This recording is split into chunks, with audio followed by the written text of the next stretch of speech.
Okay, I want to return to this example that we were looking at earlier. We were looking at the function f of x equals x squared minus 3, and in part A we evaluated it at x equals 2 and x equals negative 4.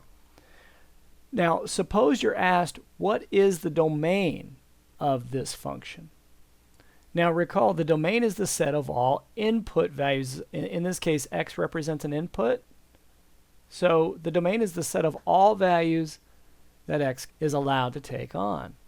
One way to figure out the domain oftentimes is you can just look at the formula and ask yourself the question, is there anything I can't plug in? So you kind of go at it from the other direction. Is there any number that won't work in the formula? Is there any number I can't plug in for x, square it, and then subtract 3? The answer is no. Any real number you can square and subtract 3 from. So the domain of f has to be all real numbers. Now there's a special symbolism for this. It's an R with an extra leg. Looks like that. So you could either write out all real numbers or use that symbol to represent the set of real numbers. In other words, you can plug in any real number you want.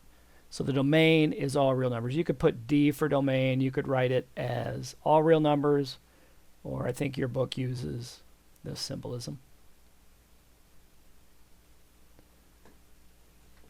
Okay. What if you're asked for the range?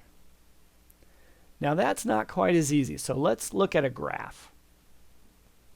Okay, so I'm just going to plot points as you've done in the past. So I'll make a little t-chart down here.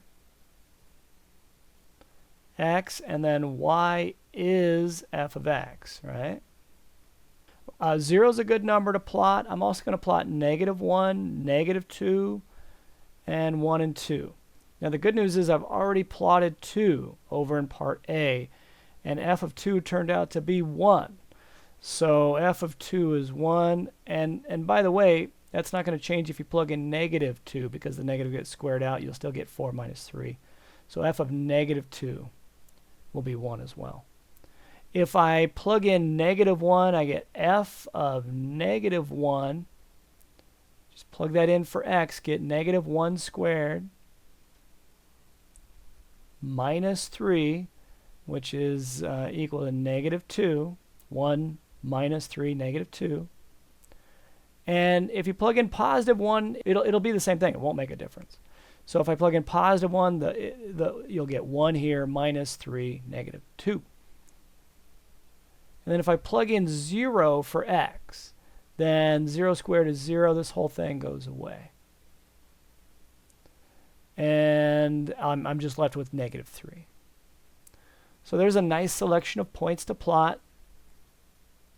Okay, so I'll plot -2, 1, left 2, up 1, -1, -2, -1, left 1, down 2, 0, -3, 1, -2, and over 2, up 1.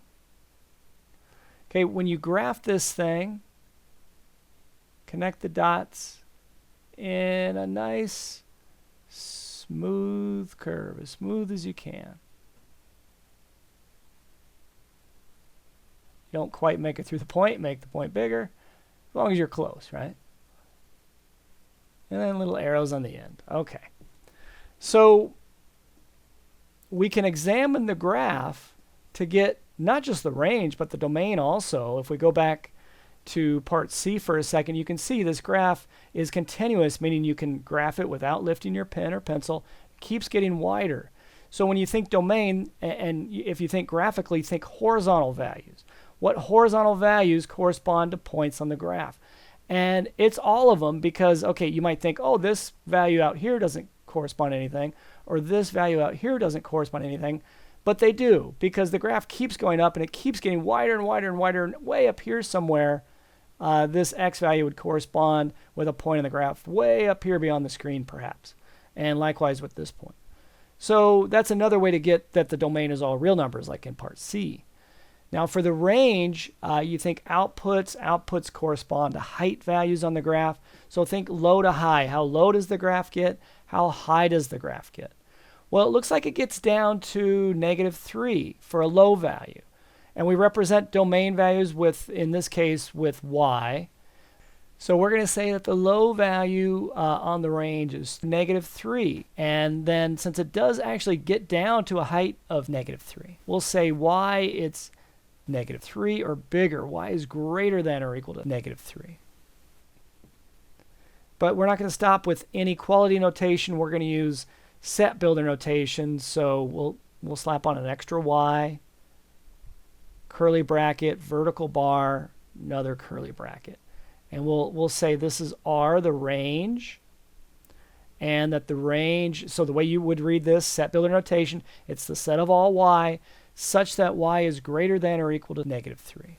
And we assume that y is real unless we're told otherwise. So this is kind of a shorthand notation for saying the range is a set of all y such that y is real and y is greater than or equal to -3.